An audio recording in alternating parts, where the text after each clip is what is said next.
Morning, folks. Welcome to another daily devotional. The verse that I want to take for this morning is found in the Psalms. Psalm 29 and verse 11, if you want to turn it up. And there the psalmist says this: May the Lord give strength to his people.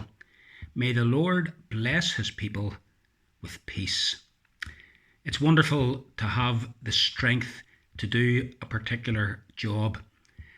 The strength to be able to lift something up that needs lifted up and not to have to get someone else to help you. The strength to be able just to go on in life when life is perhaps difficult and you wonder, am I going to be able to get through the day? And lo and behold, come 10 o'clock or half 10 at night, you've managed.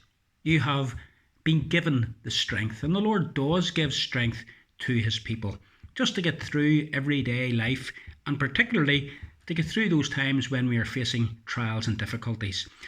But what I would really want to focus on is the second part of that verse. May the Lord bless his people with peace. With peace. You know, it's only God's people who can have true peace. The prophet Isaiah says there is no peace for the wicked. The fact of the matter is that those who aren't Christians can never have real peace because they are constantly and continually at enmity with God. They can't have ultimate peace because in the state in which they are living, a state of sin and rebellion against God, ultimately they're not going to enjoy peace. They're going to enjoy destruction, agonizing judgment and pain for all eternity. But how different it is for those of us who are Christians.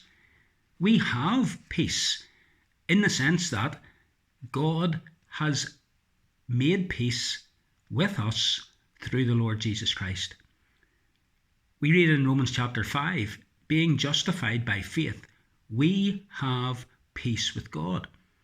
Paul says that Jesus Christ is our peace. He also talks about peace through the blood of the cross.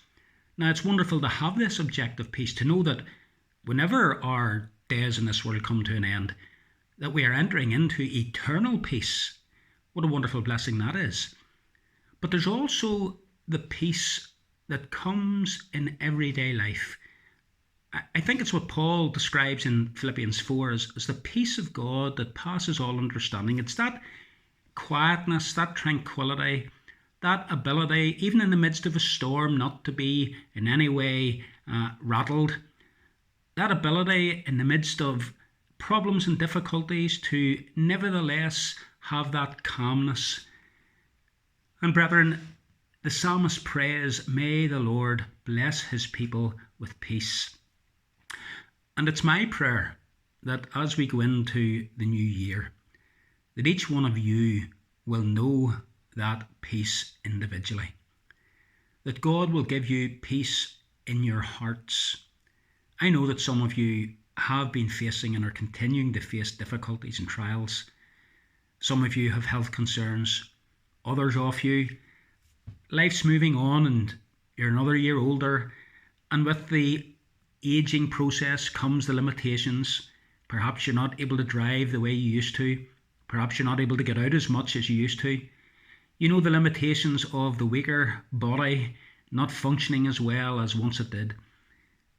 But in the midst of all of that, we can have peace.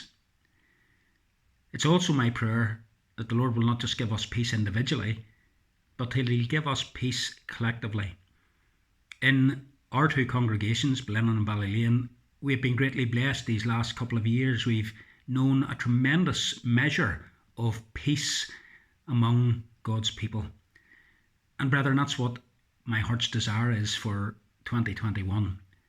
That the Lord will bless us, his people, as a collective body with peace. That there be no factions and friction and division.